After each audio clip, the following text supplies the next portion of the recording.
moi, de je 7 voudrais, euros. je voudrais qu'on parle 2 secondes de l'équipe de France. Là, j'entendais la conf donc, de Guy Stéphane Oui. qu'on a sorti du panier ou du placard, je ne sais pas, pour venir parler aujourd'hui. J'espère quand même, les gens vont dire ah oui, forcément, j'espère qu'il espère que l'équipe de France va aller loin dans cet euro parce que pour l'instant, j'ai l'impression que l'euro, c'est limite, elle ne l'a pas commencé, quoi. L'équipe de France, on n'en parle pas. Eux ne parlent pas. Eux semblent coupés du monde. Je sais pas.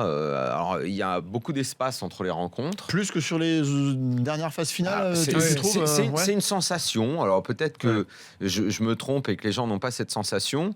Alors, parce que, je sais pas si parce qu'il y a eu plus de matchs que d'habitude dans un euro, mais à la limite, c'est équivalent à une Coupe du Monde. On parle énormément de foot, il y a 1000 émissions par jour dans tous les médias, les journaux, mais l'équipe de France, j'ai l'impression qu'elle n'apparaît pas. Personne ne parle, j'ai pas souvenir d'une conférence de presse d'un joueur. Il y a une semaine entre les deux matchs, donc c'est peut-être ça. Mais j'ai pas souvenir d'une conférence de presse d'un joueur, j'ai pas souvenir d'une conférence de presse de Deschamps. J'ai l'impression qu'il ne se passe rien. On a parlé de Payet. Est-ce que ça fait pas du bien aussi ? Finalement, qu'il se passe rien. C'est paradoxal ce que tu dis. Parce que Je sais pas, à un moment, est-ce que ça va monter, est-ce que ça va monter pour eux-mêmes, quoi, j'ai l'impression. Il s'est passé un truc quand même, Daniel, c'est que franchement, au départ, c'est l'inverse. On a dit l'inverse. C'est-à-dire qu'on a dit qu'il se passe quelque chose autour des Bleus. Il y a une attente très forte avant le France-Roumanie. Les premiers matchs se sont passés. Non, mais depuis que c'est commencé, moi je dis. Ouais, mais parce qu'il y avait cette proximité avec le public pendant la préparation, donc c'était palpable. Et puis finalement, il y a eu cette attente. Elle a été avec les buts en fin de match et tout. Il s'est passé un petit truc sur les matchs. Mais je crois franchement que ce qui se passe, c'est pas dû à la France. Moi, je voulais en parler dans le bilan d'Euro depuis le début. C'est dû à la formule. C'est ce qui se passe, c'est qu'à partir du moment où tu es qualifié dans un petit groupe et que tu as 8 jours avant le match d'après, les gens, ils ont tourné la page, ils ont dit bon, ça, on va mettre ça plus tard. Ouais.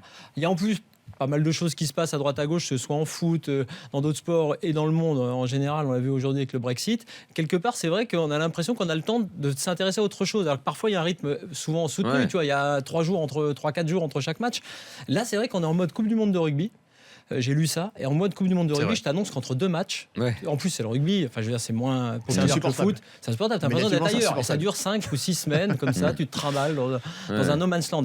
Mais là c'est plus dû à ça qu'aux Bleus eux-mêmes, parce que c'est vrai que si c'est pour aller entendre une saillie, on va dire, sur laquelle on va faire 3 jours parce qu'il y a un problème avec les Bleus, j'avoue que de ce côté-là, je préfère qu'ils se tiennent à carreau. Franchement, il y a eu des conférences de presse chez les Portugais, chez les Gallois, chez les Anglais, dont je pourrais te parler, les Italiens, Conte, Bonucci après la rencontre. Mais quoi Non, mais ils disent des trucs. Non, mais ils disent au moins un truc sur un match. Le président de la sélection chez anglaise, les Français, rien. Que dalle, rien. Le président de la fédération anglaise, il met la pression sur le sélectionneur, c'est un truc de dingue. Il se passe un truc. Oui, mais t'imagines Le Graët qui dit là à Deschamps, s'il va en demi-finale et encore s'il joue bien, peut-être qu'il reste. Flot, moi je peux te sortir une phrase. Allez, ça me vient comme ça. Hudson. Gareth Bale, il n'y a pas un seul Anglais qui peut jouer chez nous. Il a eu pas mal de déclarations qui ont été fortes. Ouais, mais ce que tu veux, c'est des punchlines un petit peu dévastatrices, alors qu'on les critique souvent pour ça, tu vois. Alors moi je le critique pas. Mais ce que je veux dire, si le mec vient et dit quelque chose de fort. Non, mais en gros, à t'entendre, j'ai l'impression que tu souhaiterais presque plus un dérapage, qu'il se passe quelque chose. Est-ce que c'est un dérapage quand Bale fait ça? Est-ce que c'est un dérapage? On les a tellement emmerdés avec ça qu'il ne faut pas s'étonner. Et pas s'étonner Christian Acaro, les mecs. Quand Roy Hodgson dit, mais je te demande pas Christian Acaro qui disait, et qu'ils vivent. Juste vivez les gars. J'ai l'impression qu'ils vivent entre eux. Ils vivent entre eux. Roy Hodgson, juste, je sais pas moi, une phrase toute bête quand il dit un jour il y a une équipe qui va payer pour tout ça. Quand après la Slovaquie ils ont je sais pas 20 occasions et qu'ils en mettent pas une. Je sais pas, il se passe des trucs. Nous, il se passe rien. En même temps, on s'y attendait avec l'idée Deschamps, il allait rien se passer.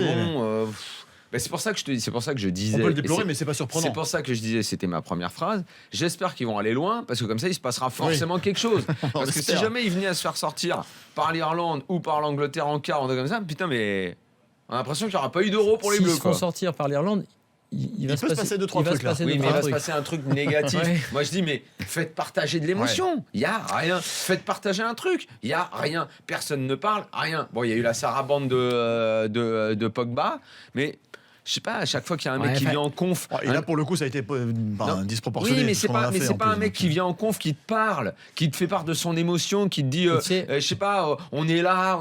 Non, c'est mort. Les mecs, c'est des morts. Ouais, sauf que parce qu'ils ont peur, justement. Daniel, ils ont les jetons de absolument. dire quelque chose. Justement. Alors que nous, et c'est exactement ce que je disais au moment de la sarabande, je dis, moi, je me fous qu'ils le fassent. dans cette affaire-là, il y a un seul truc qui m'avait intéressé, moi, c'était la vie des médias, moi, et l'analyse du geste de Pogba dans est-ce que ça traduisait une nervosité chez lui. Pour le reste, il fait ce qu'il veut, c'est pas un problème. Alors, il peut me dire tête de con qu'il a le droit de le dire, c'est pas ça le souci. Le seul truc où je te rejoins, Daniel, c'est que Pogba, vivez les mecs. Pogba-